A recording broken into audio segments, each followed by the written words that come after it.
They had already prepared the paperwork to take away my freedom. That was the first thing I saw when I opened the envelope. Not a warning, not a conversation, not concern, just documents. Legal forms that would have placed me inside a secured memory care facility against my will, signed by a physician I had never met, stamped with an official seal, and countersigned by my own daughter. According to those pages, if you're listening to this story, please hit the like button and subscribe to the channel. Tell me in the comments where you're listening from. I was no longer competent to make decisions about my life, my home, or my money. According to those pages, I was a danger to myself. My name is Edward Hale. I am 64 years old. I spent 4 decades working as a senior project engineer, designing transit systems that carry millions of people safely every day. I manage my finances. I cook my own meals. I drive. I read. I remember. And yet, on paper, I was already being erased. Before I tell you how close I came to losing everything, my home, my autonomy, my dignity, I need to take you back to the beginning, to a time when I still believed my daughter loved me more than she loved what I owned. 6 months earlier, my life was quiet, peaceful even. My wife, Margaret, passed away 4 years ago after a long fight with pancreatic cancer. Those final months stripped our world down to its essentials. Hospital rooms, quiet conversations, holding hands when words stopped working. After she was gone, the house in downtown Toronto felt too large, too hollow. Every room echoed with memories I couldn't escape. So I sold it. With the proceeds and my savings, I bought a property just outside Parry Sound, nestled along a private stretch of Georgian Bay. Nearly 4 acres of rocky shoreline, pine trees, and open water. The kind of place Margaret and I used to talk about when retirement felt like a distant dream. The price was steep, just over $2 million, but it was worth every cent. I planned to live out the rest of my days there quietly. Reading, fishing, fixing old furniture in the workshop Margaret never got to use. At first, my daughter Laura seemed happy for me. She and her husband Daniel would visit on summer weekends. We'd grill on the deck, watch the sun sink into the water, listen to loons call across the bay. Laura would lean her head on my shoulder, just like she used to when she was a child. Daniel, though, was always different. He worked in investment development, spoke in numbers, opportunities, projections. Every conversation eventually circled back to value. He'd walk the property slowly, phone in hand, asking questions that felt oddly specific. How deep does the shoreline go? Any zoning restrictions? Ever considered subdividing? I told myself he was just curious. I wanted to believe that. Then the visit slowed. Laura stopped calling and started texting. Short messages, delayed replies, excuses wrapped in politeness. Work was busy. Daniel had a major deal closing. They'd visit soon. Soon never came. The first Real crack appeared in late autumn.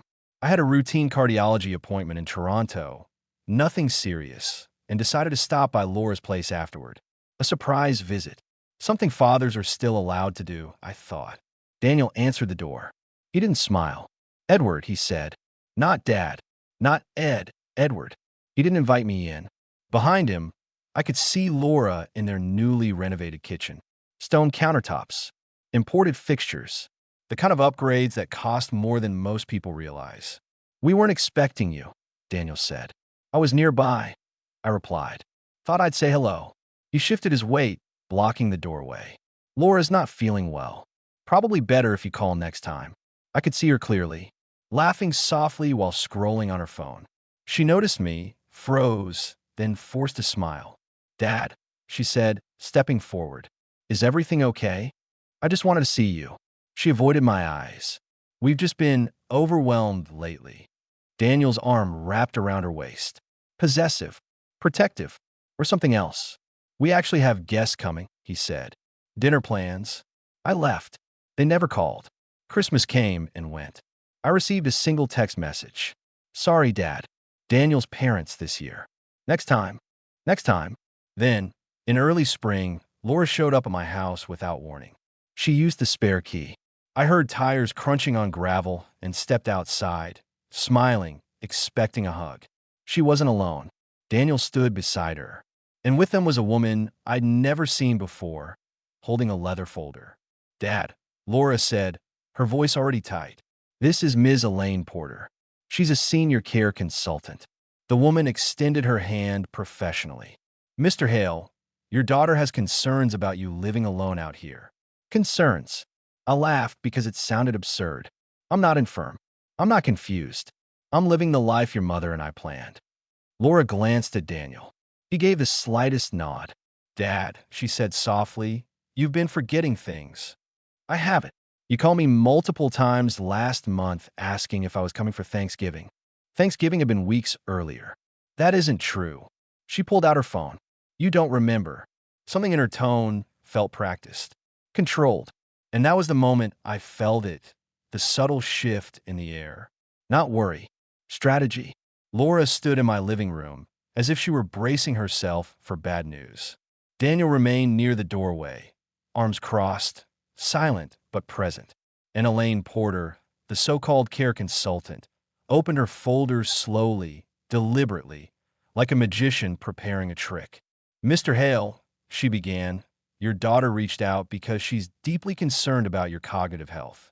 I felt irritation rise, but I kept my voice calm. Years of managing engineers had taught me that composure matters. "My cognitive health is fine," I said. "I live independently. I manage my finances. I passed my last medical exam with no issues."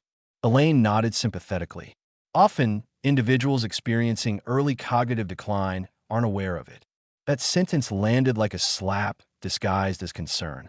Laura's eyes filled with tears, or what looked like tears. "Dad," she said, "you forget conversations. You repeat yourself. You don't remember sending messages." She handed me her phone. On the screen was a text message, sent from my number, a jumble of words, misspelled phrases, fragments that made no sense. I stared at it. "I didn't write this." Laura shook her head slowly. "You did. It came in at 3 in the morning. I was asleep at 3 in the morning." Daniel finally spoke. "Dad, please don't get defensive. We're not accusing you of anything. We're worried." Worried. That word again. Elaine leaned forward. "Mr. Hale, do you live alone here?" "Yes." "How far is the nearest neighbor?"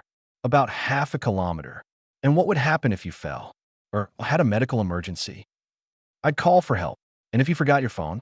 The questions were designed to corner me, not help me. Laura clasped her hands together. "We found a place near us. It's not a nursing home. It's assisted living. Very nice. Private rooms. Activities. On-site medical staff. I don't need assisted living." "Dad, please," she said, her voice breaking at just the right moment. "Just look at it."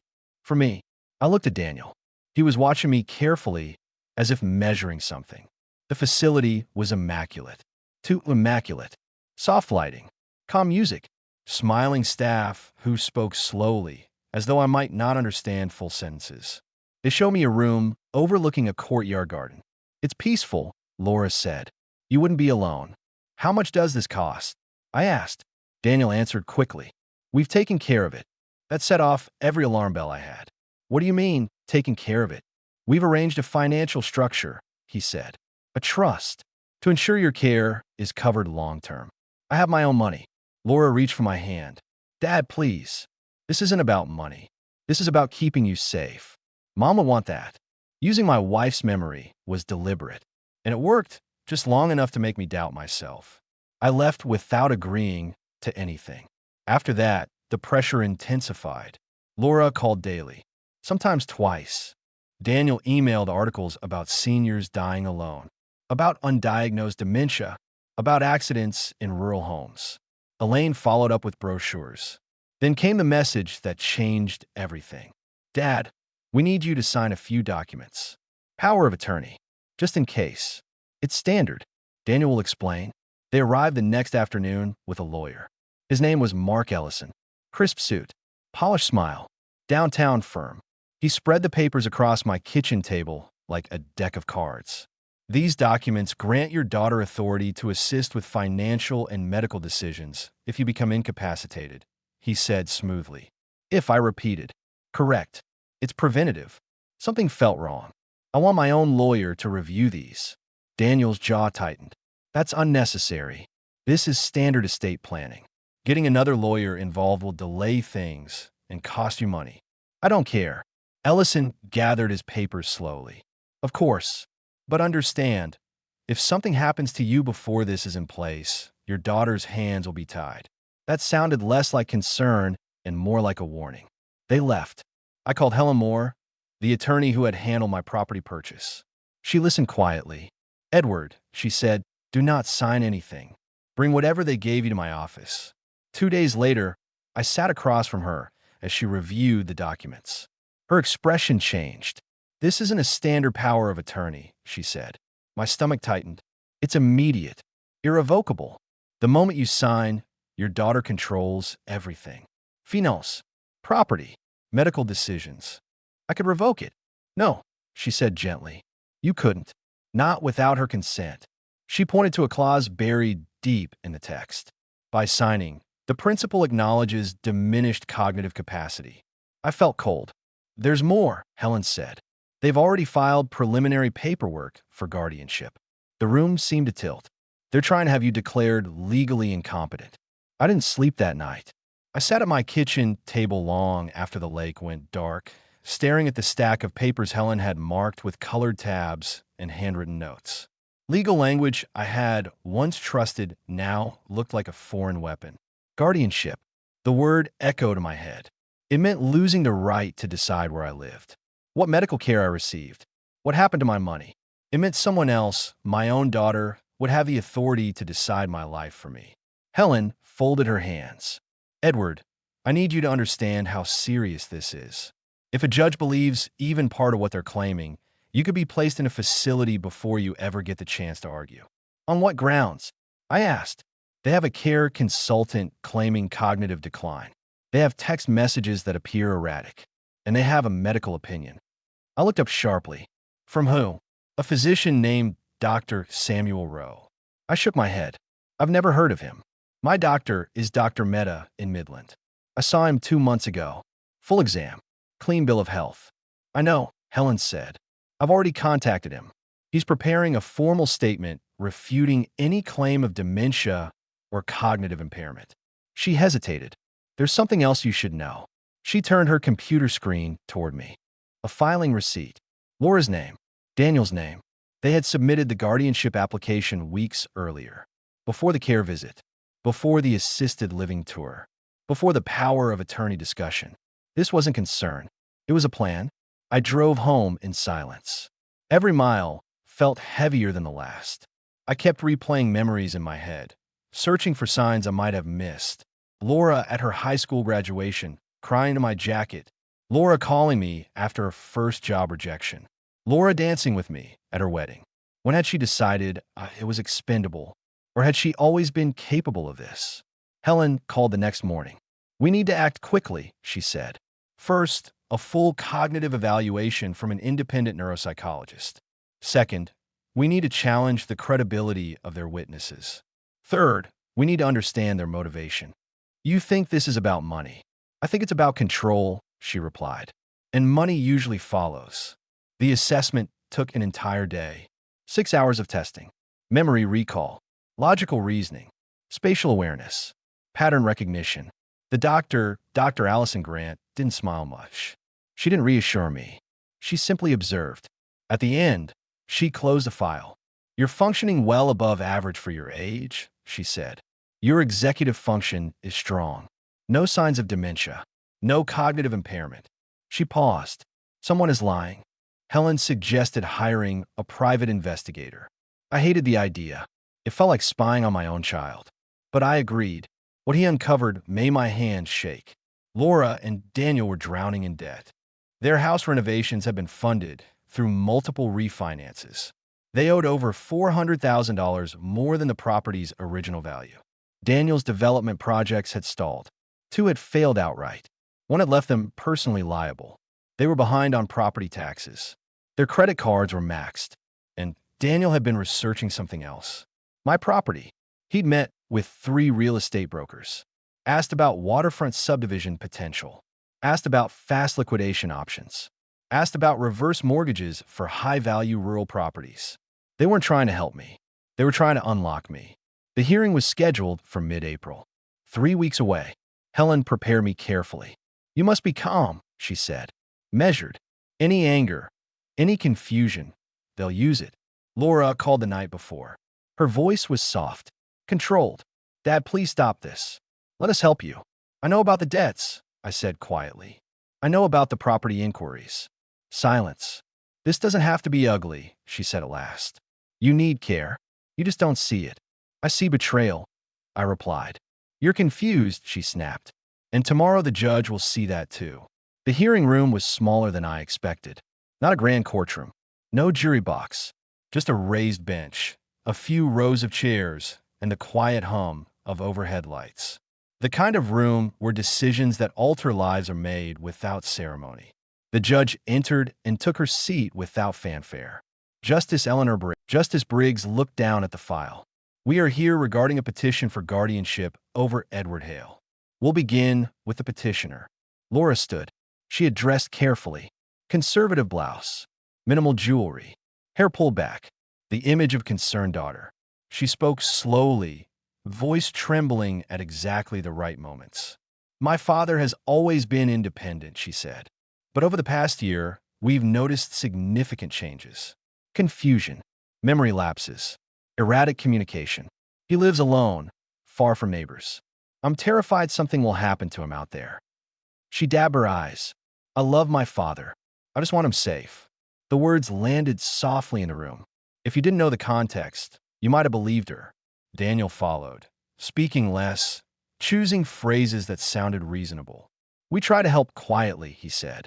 But he's resistant, defensive. He doesn't recognize his own limitations. Then their lawyer called their medical witness. The screen at the side of the room flickered to life.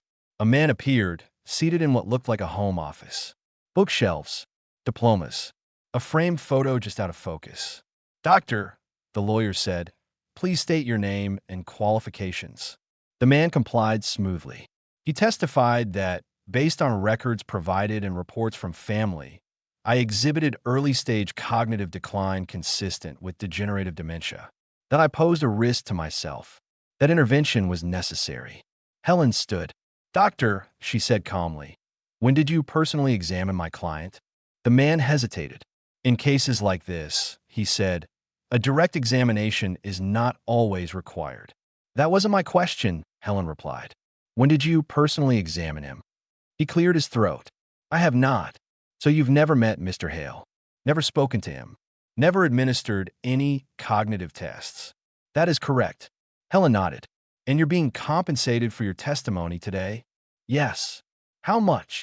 The lawyer objected. Justice Briggs raised a hand. Answer the question. The number was spoken. It wasn't small. Helen took a step forward. Doctor, are you aware that my client underwent a full neuropsychological evaluation? Justice Briggs leaned forward. Doctor, she said, do you have any professional relationship with Daniel Hale? Silence. Helen placed another document on the table.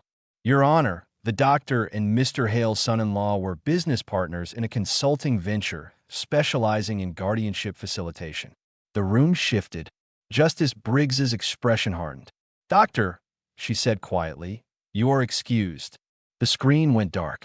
Elaine Porter was next. She described my home as isolated, me as stubborn, resistant to help. Helen asked her a single question. Ms. Porter, are you related to Daniel Hale? Elaine swallowed. Yes, she said. He's my cousin. That was all the judge needed to hear.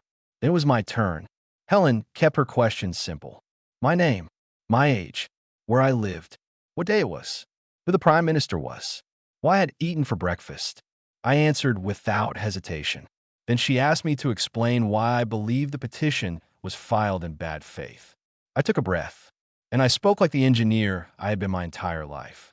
I explained the debts, the refinancing, the failed projects, the real estate inquiries, the timeline, how the guardianship paperwork had been filed before anyone ever expressed concern for my health. I spoke calmly, precisely, without accusation. Your Honor, I said, I love my daughter. I still do, but she made a choice. She chose financial desperation over my autonomy. I'm not confused. I am not incompetent.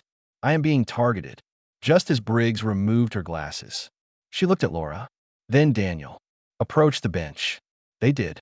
Her voice was low, but I heard enough. Words like misrepresentation, conflict of interest, potential exploitation. Laura's face drained of color. Daniel tried to speak. The judge cut him off. The petition for guardianship is denied, Justice Briggs said clearly. Furthermore, I am ordering a full review of the conduct presented in this case. She looked at me. Mr. Hale, you retain full control over your affairs. This court is adjourned. I should have felt victorious. Instead, I felt hollow. Outside the courthouse, the air felt strangely thin. Not cold, exactly. Not hot. Just light. As though the oxygen had been diluted, as though someone had reached into the atmosphere and removed a small but essential element, leaving the rest intact but insufficient. The sky above Perry Sound was an indifferent winter blue, the kind that promised nothing and threatened nothing. It was the color of an administrative decision, a sky that had already made up its mind. I drew in a breath and felt it stall halfway down, as though my lungs had forgotten what they were supposed to do when danger was no longer immediate. For 3 hours, every breath had been functional, tactical, measured. Now it was personal again. I did not trust it. People passed in both directions along the steps and the sidewalk beyond. A woman laughing in her phone, a young man balancing 2 coffees, a couple arguing softly about parking, all of them moving inside lives that had not, in the past 3 hours, been placed on a table and dissected. Their conversations were casual, their gestures unguarded. None of them had been examined under oath. None of them had heard a stranger summarize their life in paragraphs designed to make them appear diminished. The doors behind us closed with a heavy hydraulic sigh. It sounded final, not triumphant, not conclusive. Final. Helen adjusted the strap of her briefcase and stood beside me, not speaking at once. She understood. I had learned that silence was sometimes the only courtesy left after a trial. Words at that point could feel like noise. You did well, she said at last. Her voice was professional but not cold. There was approval there. Respect. Not encouragement. Not consolation. Those would have been dishonest.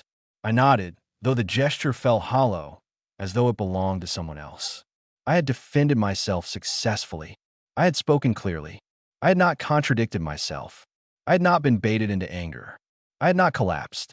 The judge had seen through the lies. The medical opinion had been dismantled. The financial concerns had been exposed for what they were. And yet, as we stood there, I felt as though something vital had been amputated. Not removed cleanly, but cut away roughly, leaving nerves exposed. Victory did not feel like relief. It felt like aftermath. Like walking through a house after a fire had been extinguished, noting what still stood and what had not, knowing that the smell of smoke would linger for years.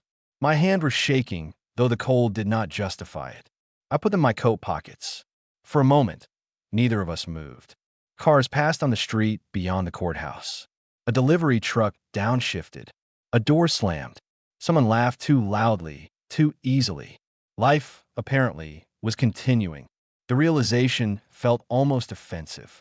I had expected, irrationally, that the world might pause, that the sky might darken, or the air thicken, or the street empty.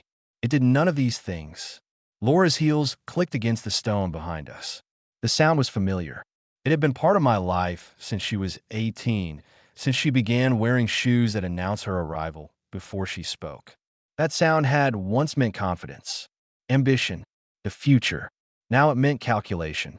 Dad, her voice was urgent, too loud for the open space, too young, suddenly, to belong to the woman who had just tried to have me declared incapable of managing my own life. I did not turn. Please, let's talk. Daniel reached for her arm. His hand closed around her sleeve, a gesture that might once have looked protective. Now it looked strategic. She pulled away from him. I stopped walking, but kept my back to her. We can fix this, she said. It got out of hand. That's all. The words were arranged carefully. Neutral. Minimizing. The same tone she had used with clients when a project collapsed 2 weeks before deadline. That's not what this was, I said. She stepped closer. I could feel the warmth of her coat behind me, the faint scent of her perfume, something citrus and clean, chosen to suggest energy, competence, optimism. You don't understand the pressure we were under, she said. The debts, the deadlines. We were desperate. So many sentences in my life had begun with those words. You don't understand. They were the first tool of distance. So, you decided I was collateral. The sentence surprised me with its calm. It came out level, almost curious. Her breath hitched. Her voice hardened. You live alone in the middle of nowhere with more money than you'll ever need. We thought. You thought I was expendable. I turned in, finally, and looked at her. Her eyes were wet. Her mouth trembled slightly. The familiar face I had known for 46 years was there, arranged in a configuration I no longer trusted. I saw, with a strange clarity, how much of her had learned to negotiate before it learned to grieve. I saw how competence, in her, had hardened into something sharp. You try to have me declared incompetent, I said. You manufactured evidence. You hired a doctor who never met me. You planned this for months. She opened her mouth. I raised my hand. Stop. The word was quiet, but it cut through the space between us. Daniel stepped forward. Edward, let's be reasonable. His voice carried the tone of boardrooms, of quarterly projections, of conversations that ended with signatures. I looked at him then, not as my son-in-law, not as Laura's husband, but as the man who had printed spreadsheets in my study and smiled across my dinner table. You were researching how to sell my land before you ever claimed to be worried about my health, I said. You didn't want to take care of me. You wanted to liquidate me. The word fell between us like something dropped and broken. Liquidate. It had a sound to it, a thinness, a finality. Helen cleared her throat. Mr. Hale, she said formally, based on what was presented today, I recommend we file for a protective order immediately. Laura's face drained of color. A restraining order? She whispered. Yes, Helen said. Effective immediately. Laura reached out, her fingers brushing my sleeve. Dad, please. I stepped back. You crossed a line you can't uncross, I said. And I need distance to survive this. She broke then, not theatrically, but completely. Her shoulders collapsed inward. The composure she had carried into the courtroom dissolved. Her hands rose to her face, and a sound came out of her that was not quite a sob, not quite a cry. It sounded like something tearing. I did not stay. I walked away. The weeks that followed did not feel like recovery. They felt like disorientation. The house, which had once felt modest and sufficient, now seemed cavernous. Sound traveled farther. Silence lingered longer. My footsteps echoed in ways I had never noticed before. Rooms that had once been functional now felt exposed. The kitchen, especially. I had always liked the order of it. The predictability. The quiet tasks. Cutting, washing, measuring, stirring. Now it felt like a stage. Every movement seemed loud. Every clink of a dish reverberated. I ate standing up more often than not because sitting at the table felt unnecessary. At night, I slept in fragments. 2 hours, then a waking. Another hour, another waking.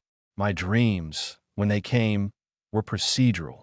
Forms, corridors, doors that would not open, voices behind glass. In one, I stood in a hallway lined with filing cabinets. Each drawer was labeled with my name. When I opened them, they were empty. In another, I was seated at a table, signing papers that dissolved as soon as the pen touched them. I would wake with the sensation that I had missed a deadline that mattered. The phone never rang. During the day, I found myself standing in rooms without remembering why I had gone there. I would open a cupboard and stare at its contents. I would begin a sentence aloud and stop halfway through as though the thought had been removed midstream. The immediate danger was gone. The legal threat had receded. The emergency had passed, and yet my body had not learned this. My heart still startled at every engine sound on the road. Every unfamiliar car slowed my breathing. Every envelope in a mailbox tightened my chest. I learned, then, that fear does not end when its cause is removed. It lingers like a scent. Fear, I discovered, was not rational. It was procedural. It followed rules I had not written. Helen called twice a week. Her voice was steady, efficient. Their lawyer was under review. The doctor's license was being investigated. The care consultant had gone silent. The restraining order prohibited Laura and Daniel from contacting me or coming within 500 meters of my property. I had won, but I had also lost my daughter. Again, the first loss had been gradual. After her mother's death, Laura had drifted away from the house, from me, from the rhythms we once shared. Not cruelly, just elsewhere. She had built a life that did not require my presence. This loss was sharper, deliberate. This time, the absence was chosen. I tried at first to fill the days. I organized a garage. I went through old financial records. I walked the property lines. I repainted a bedroom that had not been used in 20 years.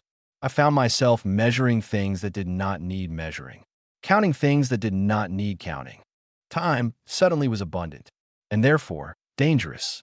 The absence of danger felt unnatural, like standing in a room after a fire alarm had stopped, with the smell of smoke still in the air. The email came on a Thursday. Helen forwarded it without commentary. Mr. Hale, my name is Ruth Calder. My sister sent me a news clipping about your case. My nephew has recently filed for guardianship over my brother-in-law. The situation is similar to yours. Would you be willing to speak with us? I read it twice, then a third time. Then I set the laptop down and stared at the table. The light through the kitchen window had shifted while I was reading. Dust motes moved slowly in the air. I realized I had not noticed them in years. By the following week, there were 3 more. Their wording differed. Their stories did not. Adult children, nieces, nephews, all attempting variations of the same maneuver. Guardianship, power of attorney, medical incapacity. Some had succeeded, some had not. 3 elderly individuals were already in facilities. Minimal contact, no control. One man's house had been sold within days of guardianship approval. Another woman had been moved to a different town for her safety. None of them had been violent. None of them had raised their voices. Their emails were careful, polite. They all used the word worried. I sat at my kitchen table reading those messages and felt something shift inside me. This wasn't just about me. This was a pattern. A quiet one, a legal one, a polite one. The kind that didn't make headlines. The kind that wore concern as camouflage. I testified again and again, at hearings, depositions, consultations. The rooms were smaller than courtrooms, less formal, no public gallery, just tables, microphones, files. I described the process, the small changes, the concerns, the sudden interest in my finances, the medical appointments I had not requested, the documents I had been asked to sign, the way language shifted before actions did, how help became oversight, how support became control, how safety became authority. I spoke calmly, factually, without embellishment. In 2 cases, the petitions were overturned. In one, the judge ordered a full audit of the family's finances. In another, a care facility contract was suspended. Helen smiled one afternoon after a long call. "You're helping people," she said. "I'm just telling the truth," I replied. Sometimes that's enough. For the first time since the trial, the fear in my chest loosened slightly. Purpose, I learned, is an antidote to terror. The support group in Perry Sound met in the basement of a community center that smelled faintly of coffee and disinfectant. Folding chairs, a circle, no podium. People like me, betrayed quietly, almost erased. There were no villains in those rooms, just survivors. Stories overlapped in disturbing ways. A daughter who just wanted to help, a son who needed to protect the assets, a niece who was worried about memory, a nephew who didn't want the house to fall into disrepair. The language was always gentle. The outcomes were not. One man spoke about waking up in a facility he had not chosen. A woman described signing papers she had not understood. Another spoke about losing access to her own bank account. This was where the violence hid in the tone. That's where I met Claire. She was in her early 70s. Sharp-eyed, dry humor. The kind of woman who had learned to use wit as armor, but not as a weapon. Her son had tried something similar. She caught it earlier than I had, but the damage was still there. We spoke after the meetings at first, then on the phone, then over coffee. One evening, she sat on my deck as the water darkened. The lake was still. The surface reflected the sky with almost mathematical precision. "Do you miss her?" she asked. Every day, I said. But I miss who I thought she was. Claire nodded. That's the hardest part, she said. Grieving someone who's still alive. We sat in silence, and for the first time since the courthouse steps, I felt something like breath return. Later that night, after she had gone, I stood at the window and looked out at the dark water. For a long time, I had believed that what had happened to me was an exception, a misfortune, a private catastrophe. I was beginning to understand that it was neither. It was a system, and I had survived it. That, I realized, did not make me fortunate. It made me responsible. Spring turned into summer quietly. The lake softened. The mornings warmed. Loons returned to the bay, their calls echoing across the water at dawn. Nature, indifferent to human cruelty, carried on exactly as it always had. I tried to do the same. Some days were easier than others. I filled my time deliberately. Long walks along the shoreline, repairing old furniture in the workshop, cooking meals that took patience. I learned that idle time was dangerous. It left too much room for memory. Claire visited often. Sometimes we talked. Sometimes we didn't. Companionship, I learned, didn't require explanation. One afternoon, as we sat at the kitchen table drinking tea, she asked a question I'd been avoiding.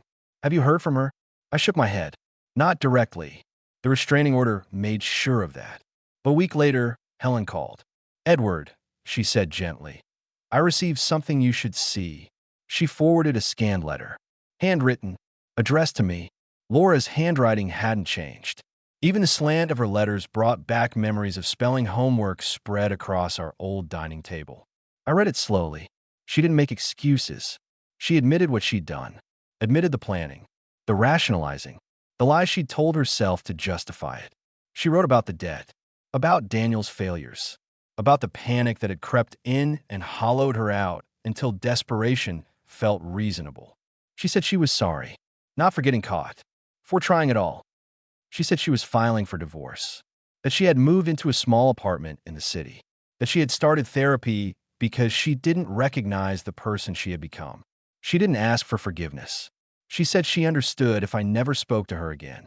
I folded the letter and set it down. Claire watched me quietly. What do you feel? She asked. I searched for the answer.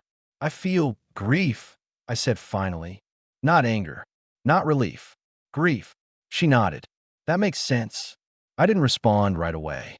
Days passed, then weeks.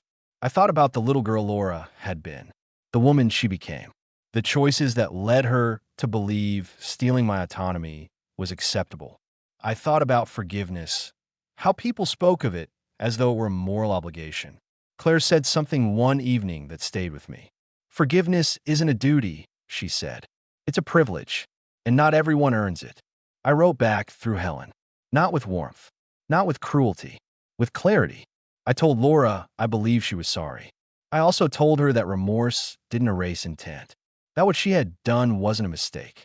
It was a sustained effort to dismantle my life. I said maybe, one day, we could speak again, cautiously, publicly, without trust assumed. But not now. Not while the wound was still open. Not while my safety still depended on distance. Something else began to grow during that time. Purpose. Helen and I talked often about cases, about patterns, about how easily the system could be weaponized against the elderly. I sold Margaret's wedding ring. I kept it in a drawer for years, afraid that letting it go meant letting her go. But I realized something. Margaret would have wanted it used, not hidden. The proceeds funded the first legal assistance grant. We called it Margaret's Watch, a small fund, focused, targeted, helping older individuals secure independent legal counsel when guardianship petitions appeared suddenly and suspiciously. The first case involved an 82-year-old man whose niece had filed paperwork while he was hospitalized for pneumonia. We stopped it before it reached a judge. That felt like justice. The support group grew. So did the conversations. People brought their stories, their fears, their documents. Some cried, some raged, some sat silently. But none of them were alone anymore. Claire and I traveled in early autumn. Nothing extravagant. A cabin near the coast. Long walks. Shared meals. There was no romance. Just understanding. On the flight home, she asked me something. Any regrets? I thought about it carefully. No, I said. Because if I hadn't fought back, I wouldn't be here. Not really. She smiled softly. That's enough. The restraining order remains in place. It expires in time. Whether Laura and I speak again after that remains uncertain. Some betrayals fracture relationships beyond repair. Others leave scars that never fully fade. But I wake up every morning in my own bed, in my own home, with my mind intact and my choices intact. That is victory. Winter returned gently that year. Snow settled along the shoreline like a careful hand, softening every edge. The lake froze slowly, deliberately, as though even the water needed time to accept what had changed. I found comfort in routine. Morning coffee by the window, reading until the light shifted, writing letters I never sent, fixing things that didn't strictly need fixing, just to feel useful. The support group continued to meet at my house once a month. We didn't call ourselves anything official. We didn't need a name.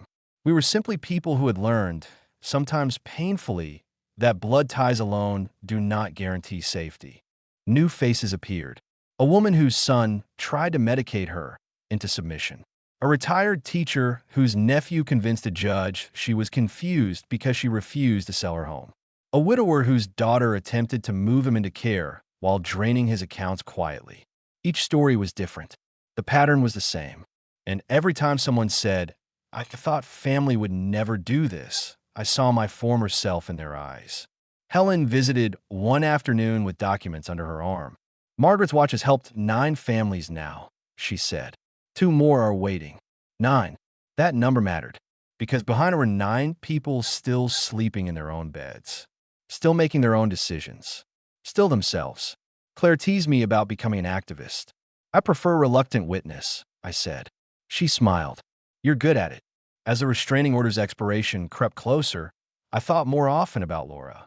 Not daily, not obsessively, but in quiet moments. I wondered if she was still in therapy, if she had learned to sit with what she had done instead of explaining it away, if she understood that love does not entitle someone to control another human being. People often asked me what I would do if she reached out again. I told them the truth. I don't know. Some betrayals demand permanent distance. Others demand permanent boundaries. The difference isn't always clear right away. What I do know is this. Any future relationship would have to be earned slowly, carefully, without assumptions or access. Trust, once broken at that scale, does not regenerate on its own. One evening, Claire and I stood on the dock watching the sun slip behind the trees. The water reflected gold and violet, just like it had the first summer Margaret, and I imagined this place. "Do you ever think about how close it came?" Claire asked. "All the time," I said. "I could have been sitting in a locked facility right now. Sedated, managed, while someone else sold my life piece by piece. But you weren't." "No," I said, "because I paid attention, because I asked questions, because I refused to confuse obedience with love." She nodded. "That's the lesson, isn't it?" "Yes," I said. "Dignity is not something you give away to keep the peace." People think stories like mine end with closure. They don't. They end with clarity. I didn't get my old relationship back. I didn't get an apology that fixed anything. I didn't get to pretend it never happened. Why, God was my life, my agency, my voice. I got to wake up every morning knowing no one was planning my disappearance quietly. And that is more than enough. If you're listening to this and something feels familiar, the pressure, the concern that doesn't feel like care, the paperwork that arrives before the conversation, pay attention. Ask questions. Get independent legal advice. Do not sign anything you do not fully understand. Love does not require surrendering your freedom, and concern does not come with deadlines. I am 64 years old. I have decades ahead of me, and I intend to live them awake, aware, and unafraid, in the home I fought to keep, surrounded by people who choose honesty over convenience. That is my victory. There is a quiet misconception about survival. People imagine it as a moment, a victory, a ruling, a turning point. Something dramatic, something visible. But survival, real survival, is what comes after. It is learning how to live again in a world where the people you trusted most proved capable of harming you. It is waking up without fear, but also without illusions. That took time. For months after the hearing, I startled whenever a car slowed near the end of my driveway. I double-checked my locks before bed. I kept my phone charged at all times, not because I expected danger, but because my sense of safety had been rewritten. Helen assured me this was normal. When control is threatened, she said, the body remembers even after the threat is gone. I believed her. Some nights, I dreamed of paperwork. Endless pages sliding across tables, signatures appearing without my hand. I'd wake up with my heart racing, then look around my room until the familiar shapes grounded me again. The window, the chair, the lake, frozen and still. I was home. Claire noticed before I did. You're holding your breath, she said one morning while we cooked breakfast together. I am, all the time. I laughed softly, then realized she was right. Survival had made me cautious, but living required something else.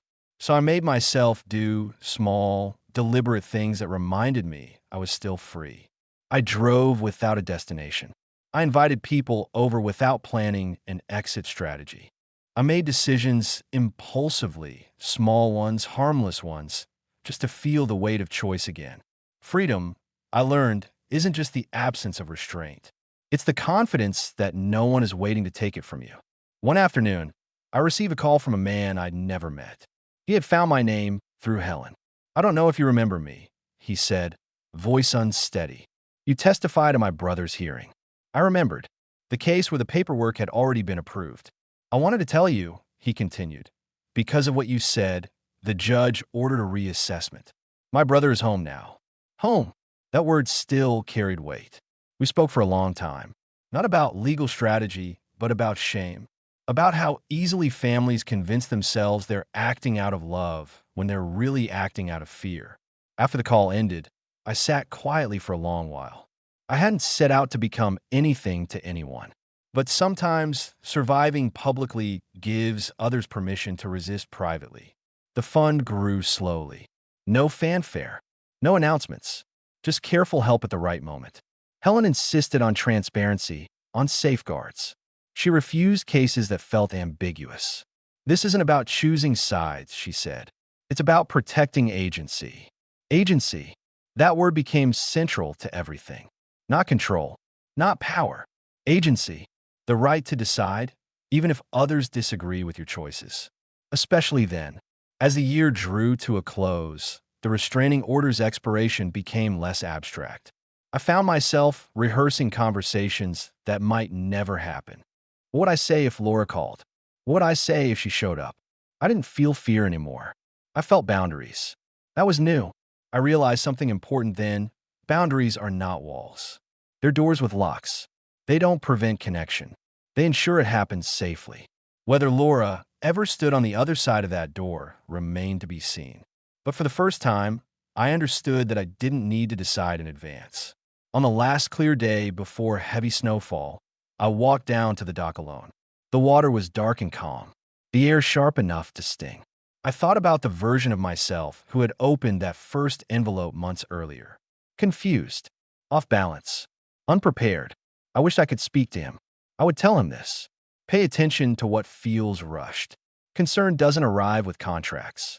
And love does not require you to disappear. Most of all, I would tell him that surviving this would not harden him. It would clarify him. And clarity, I had learned, is a form of peace. People sometimes ask me what I kept after everything was over. They expect a list of assets. The house, the land, the savings. Those things matter, of course. They always have. Security is not something anyone should be ashamed of wanting. But that isn't what I mean when I say I kept something. What I kept was myself. That may sound simple. It isn't. When someone tries to take your autonomy, especially someone who once called you dad, the damage isn't just legal or financial. It reaches inward. It makes you question your memory, your judgment, your worth. I came frighteningly close to accepting a version of myself that wasn't true. Confused. Frail. In the way. That version would have been convenient for others. It would have made their lives easier. But it would have cost me my own. I kept my mornings.